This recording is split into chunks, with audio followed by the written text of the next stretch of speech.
السلام علیکم ناظرین، TNN ٹی وی کے نیوز بلیٹن کے ساتھ میں ہوں بشرا Khan.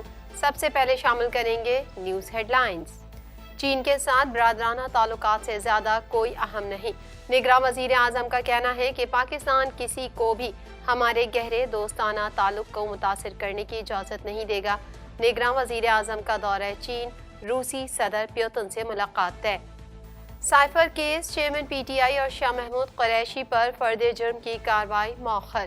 Chairman P T I اور شاہ محمود قریشی کو چالان کی نقول تقسیم۔ وکیل شیر افضل مروت نے کہا کہ چیئرمین پی ٹی آئی کا مورال بلند ہے۔ ایندھن کی عدم فراہمی، پی آئی اے کا شیڈول درہم برہم، درجنوں پروازیں منسوخ و متاثر۔ مقامی اور بین الاقوامی پروازیں کئی گھنٹوں کی تاخیر کا شکار۔ مسافروں نے وفاقی حکومت سے پریشانی ختم کرنے کے لیے مداخلت کی اپیل کر دی۔ پیٹرول 40 نہیں 140 روپے کم ہونا چاہیے۔ گورنر سندھ کا کہنا ہے کہ ڈالر نیچے آ رہا ہے، دعا ہے مہنگائی بھی ختم ہو۔ اس مہنگائی کے طوفان میں کم سے کم تنخواہ 1 لاکھ ہونی چاہیے۔ لاہور سمیت مختلف شہروں میں بارش سے سردی کی شدت میں اضافہ۔ کراچی میں بوندا باندی اور ہلکی بارش کا امکان۔ بلوچستان کے مختلف اضلاع میں بھی بارش۔ غزہ اور مغربی کنارے میں سینکڑوں کینیڈین شہری پھنس گئے۔ بارڈر کراسنگ بند، پریشان کن غیر یقینی صورتحال۔ جنوبی غزہ میں پھنسے کینیڈین شہریوں کا کہنا ہے کہ ہم صرف انخلا کے لیے امید کی ایک جھلک کا انتظار کر رہے ہیں۔ کینیڈین یاد رکھیں کہ ہم کون ہیں۔ ٹروڈو کا اسرائیل حماس جنگ پر تناؤ بڑھنے کے ساتھ پرسکون رہنے کا مطالبہ۔ کینیڈین وزیر اعظم کی ہاؤس آف کامن سے خطاب کے دوران غزہ میں بین الاقوامی قانون کو برقرار رکھنے کے مطالبات کی تجدید۔ کینیڈا کا چین پر جنگی طیارے کو غیر محفوظ طریقے سے روکنے کا الزام۔ کینیڈین وزیر دفاع بل بلیئر نے چینی کے اقدامات کو خطرناک اور لاپرواہ قرار دیا۔ بل بلیئر نے کہا کہ اس قسم کے رویے کبھی بھی قابل قبول نہیں ہیں۔ غزہ میں بھوک و افلاس کے ڈیرے، شہید فلسطینیوں کی تعداد 2800 ہو گئی۔ اسرائیل غزہ میں فلسطینیوں کی امداد داخل نہیں ہونے دے گا، نتن یاہو کی دھمکی۔ امریکہ سعودی عرب اور مصر سے حماس کی مذمت کروانے میں ناکام۔ لبنان کی تنظیم حزب اللہ نے اسرائیل پر حملے شروع کر دیے۔ روس کا ایٹمی دھماکے سے متعلق اہم بیان۔ روسی حکام کا کہنا ہے کہ اگر امریکہ نے جوہری تجربہ کیا تو روس بھی جواب میں ایسا ہی کرے گا۔ امریکہ کا اس حوالے سے رویہ ہر گزرتے سال کے ساتھ زیادہ غیر اخلاقی ہوتا جا رہا ہے۔ ہیڈ لائنز آپ نے جانی اور اب شامل کریں گے خبروں کی تفصیل۔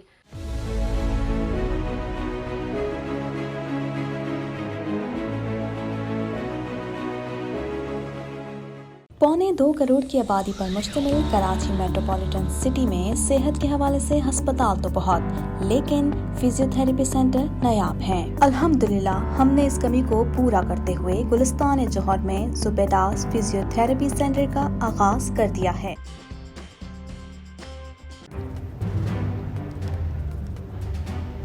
Islamic Finance TV, the only TV channel of the fastest growing Islamic economy in the world and the prime mover of Islamic finance news. Follow us on our social media handles and watch our reports and educational program at www.islamicfinancetv.com. For advertisement, please contact us at islamicfinancetv@gmail.com.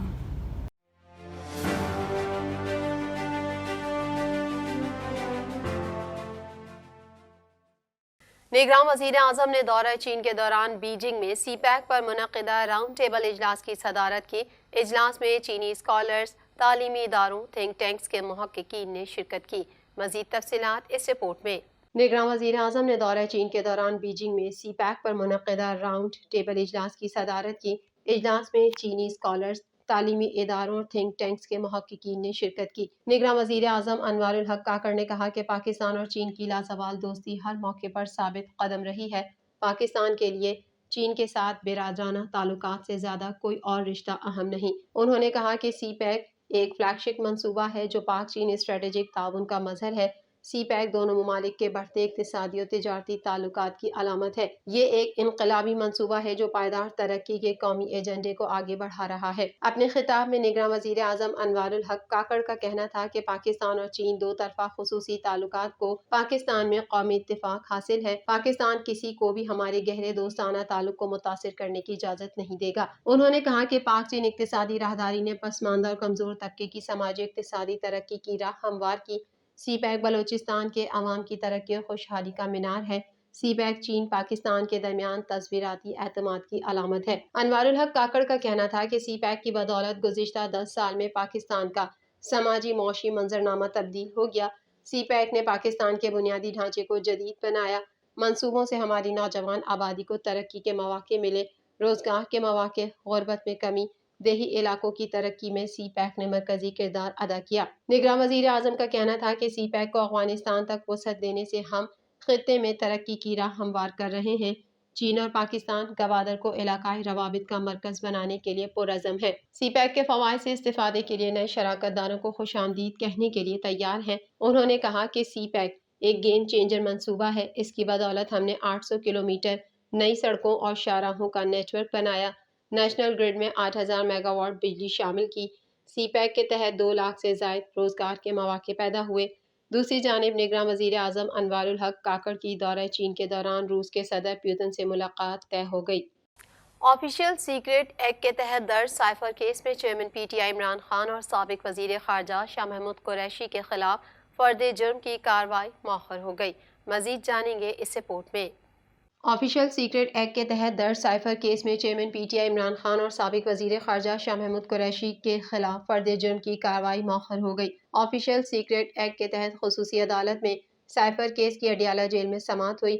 خصوصی عدالت کے جج ابو الحسناء ذوالقرنین نے case کی سماعت کی۔ Cipher case میں 23 اکتوبر chairman P T I اور شاہ محمود قریشی پر فرد جرم عائد ہوگی۔ اڈیالہ جیل میں قائم خصوصی عدالت میں اسپیشل جج ابو الحسناء ذوالقرنین نے ریمارکس دیے کہ آئندہ تاریخ پر صرف فرد جرم کی کارروائی ہوگی۔ سائفر کیس کے ملزمان چیئرمین پی ٹی آئی اور شاہ محمود قریشی کو چالان کی نقول تقسیم کی گئی، جس کے بعد خصوصی عدالت کی جانب سے ملزمان پر فرد جرم عائد ہونے کی کارروائی مؤخر کر دی اور آئندہ سماعت ملزمان پر فرد جرم عائد کرنے کے لیے مقرر کر دی۔ پروسیکیوٹر شاہ خاور نے کہا کہ سائفر کیس چالان کی تمام ضروری نقول فراہم کر دیں۔ آئندہ تاریخ 23 اکتوبر کو فرد جرم کے ساتھ ہی گواہان طلبی ہوگی۔ وکیل شیر افضل مروت نے کہا کہ چیئرمین پی ٹی آئی کا مورال بلند ہے۔ وکلائے صفائی نے شاہ محمود قریشی کے خلاف جیل ٹرائل پر قانونی اعتراض اٹھایا۔ پروسیکیوٹر نے کہا کہ شاہ محمود قریشی کے جیل ٹرائل کا نوٹیفیکیشن ہو چکا ہے، جس پر وکیل صفائی نے کہا کہ نوٹیفیکیشن آج ہوا، اس لیے آج سے قبل جیل ٹرائل کی تمام کارروائی غیر قانونی ہے، لہٰذا بغیر نوٹیفیکیشن چالان کی نقول تقسیم غیر قانونی تھی، اسے کالعدم قرار دیا جائے۔ سابق وزیر اعظم اور سابق وزیر خارجہ کو دوبارہ پنجرہ نما کمرے میں پیش کرنے پر وکلائے صفائی کے سخت اعتراض پر عدالت کے جج نے قرار دیا کہ آئندے سے مقدمے کی سماعت کھلی وسیع عدالت میں ہوگی اور پنجرہ ختم کرنے کا حکم دے دیا۔ دونوں ملزمان سے وکلائے صفائی نے پنجرے کی جالیوں سے مشاورت کی۔ پی ایس او سے فیول کی عدم فراہمی یا انتظامی مسائل۔ قومی ایئر لائنز کا شیڈول درہم برہم ہو گیا، جس کے باعث درجنوں پروازیں منسوخ اور تاخیر کا شکار ہو گئیں۔ مزید جان لیتے ہیں اس رپورٹ میں۔ پی ایس او سے فیول کی عدم فراہمی یا انتظامی مسائل۔ قومی ایئر لائنز کا شیڈول درہم برہم ہو گیا، جس کے باعث درجنوں پروازیں منسوخ اور تاخیر کا شکار ہو گئیں۔ گزشتہ روز کراچی، لاہور اور اسلام آباد ایئرپورٹ پر اندرون بیرون ملک جانے والی 3 پروازیں تاحال روانہ نہ ہو سکیں۔ مسافروں نے وفاقی حکومت سے پریشانی ختم کرنے کے لیے مداخلت کی اپیل کر دی۔ کئی روز سے بگڑے ہوئے فلائٹ آپریشن کی وجہ سے مقامی اور بین الاقوامی پروازیں کئی گھنٹوں کی تاخیر کا شکار ہو رہی ہیں، جبکہ پی ایس او سے پی آئی اے کو تاحال بروقت ایندھن کی فراہمی ممکن نہ ہو سکی۔ کراچی سے دبئی جانے والی پرواز پی کے 213 14 گھنٹے تاخیر سے روانہ ہوئی۔ ایئرپورٹ پر موجود مسافروں کی جانب سے پرواز کی تاخیر پر شدید احتجاج کیا گیا۔ لاہور سے مدینہ کے لیے پرواز نمبر 747 گزشتہ 12 گھنٹے بعد بھی روانہ نہ ہو سکی۔ پرواز پی کے 747 کو 2 بجے دوپہر ری شیڈول کیا گیا۔ طیارے پر تعینات عملے کی ڈیوٹی ٹائمنگ بھی مقررہ وقت سے تجاوز کر گئی۔ پرواز آپریٹ ہونے کی صورت میں عملے کی عدم دستیابی کا سامنا کرنا پڑ سکتا ہے۔ دوسری جانب اسلام آباد سے کراچی کے لیے پرواز پی کے 309 گزشتہ شام 7 بجے سے تاحال روانہ نہ ہو سکی اور 13 گھنٹے سے تاخیر کا شکار ہے۔ پرواز کو 10:30 بجے ری شیڈول کیا گیا۔ ادھر قومی ایئر لائنز کی کئی پروازیں منسوخ کر دی گئی ہیں۔ اسلام آباد سے گلگت کے لیے پرواز PK 605 منسوخ ہوئی ہے۔ اسلام آباد سے کوئٹہ کے لیے پرواز PK 325 بھی منسوخ کر دی گئی، جبکہ کوئٹہ، پشاور، ملتان، سیالکوٹ ایئرپورٹ پر بھی قومی ایئر لائنز کی پروازیں کئی گھنٹے تاخیر کا شکار رہیں۔ گورنر سندھ کامران ٹیسوری نے پیٹرول کی قیمت میں 140 روپے کمی کا مطالبہ کرتے ہوئے کہا کہ دعا ہے مہنگائی بھی ختم ہو۔ مزید جانیں گے اس رپورٹ میں۔ گورنر سندھ کامران ٹیسوری نے پیٹرول کی قیمت میں 140 روپے کمی کا مطالبہ کرتے ہوئے کہا کہ دعا ہے مہنگائی بھی ختم ہو۔ تفصیلات کے مطابق گورنر سندھ کامران ٹیسوری نے میڈیا سے گفتگو کرتے ہوئے کہا کہ 3 لاکھ روپے تنخواہ لینے والا بھی غریب ہے اور ڈالر نیچے آ رہا ہے۔ دعا ہے مہنگائی بھی ختم ہو۔ اس مہنگائی کے طوفان میں کم سے کم تنخواہ 1 لاکھ ہونی چاہیے۔ گورنر سندھ کا کہنا تھا کہ پیٹرول 40 نہیں 140 روپے کم ہونا چاہیے۔ یاد رہے حکومت نے پیٹرول کی قیمت میں 40 روپے فی لیٹر کمی کا اعلان کیا تھا۔ کمی کے بعد پیٹرول کی نئی قیمت 283 روپے 38 پیسے فی لیٹر ہو گئی تھی۔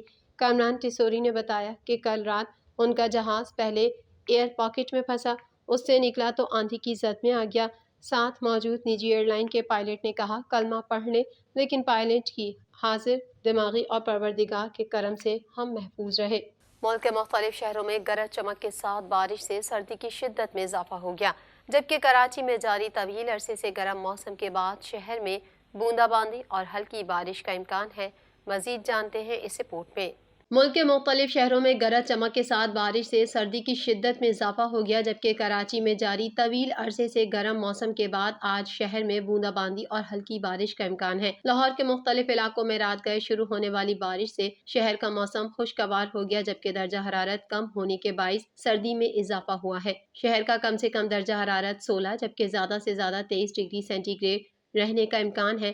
بارش کے باعث فضائی آلودگی میں بھی نمایاں کمی کی توقع کی جا رہی ہے۔ علاوہ ازیں پنجاب کے دیگر شہروں اوکاڑہ، ساہیوال، عارف والا، بہاول نگر، نارووال، گوجرا، جھنگ، ٹوبہ ٹیک سنگھ، سانگلہ ہل میں بھی خوب بادل برسے ہیں۔ بارش کے باعث مختلف علاقوں میں فیڈرز ٹرپ ہونے سے بجلی کی فراہمی معطل ہو گئی۔ دوسری جانب محکمہ موسمیات نے بلوچستان کے مختلف اضلاع میں منگل کو تیز ہواؤں اور گرج چمک کے ساتھ بارش کی پیش گوئی کی ہے۔ محکمہ موسمیات کے مطابق بلوچستان میں گزشتہ 24 گھنٹوں کے دوران لسبیلا میں 28 ملی میٹر، کوئٹہ میں 2، قلات میں 1 ملی میٹر بارش ریکارڈ کی گئی، جبکہ دلبدین میں بھی بادل برسے۔ محکمہ موسمیات کا کہنا ہے کہ صوبے کے بیشتر اضلاع میں مطلع جزوی ابرآلود رہے گا، تاہم زیارت، خضدار، لسبیلا، ڑوب، بارکھان، آوران اور تربت میں تیز ہوائیں اور آندھی چلنے کے علاوہ گرج چمک کے ساتھ بارش کا امکان ہے۔ کراچی میں جاری طویل عرصے سے گرم موسم کے بعد آج شہر میں بوندا باندی اور ہلکی بارش کا امکان ہے۔ شہر میں کم سے کم درجہ حرارت 27 ڈگری سینٹی گریڈ ریکارڈ کیا گیا، جبکہ زیادہ سے زیادہ درجہ حرارت 31 سے 33 ڈگری سینٹی گریڈ رہنے کا امکان ہے۔ محکمہ موسمیات کے مطابق شہر قائد کراچی میں 24 گھنٹوں میں مطلع کبھی جزوی اور کبھی مکمل ابرآلود رہنے کا امکان ہے۔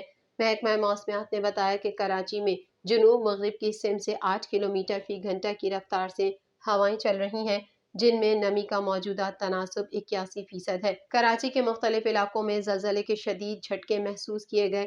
کراچی کے علاقے قائد آباد اور اطراف میں زلزلے کے شدید جھٹکے محسوس کیے گئے۔ لوگ کلمہ طیبہ کا ورد کرتے ہوئے گھروں سے باہر نکل آئے۔ ملیر کے مختلف علاقوں میں بھی زلزلے کے جھٹکے محسوس کیے گئے۔ زلزلہ پیما مرکز کا کہنا ہے کہ زلزلے کی شدت 3.1 ریکارڈ کی گئی۔ زلزلہ پیما مرکز کا کہنا ہے کہ زلزلے کا مرکز قائد آباد کے قریب تھا۔ زلزلے کی گہرائی 15 کلومیٹر ریکارڈ کی گئی ہے۔ مزید خبریں بھی بلیٹن کا حصہ ہوں گی اس بریک کے بعد۔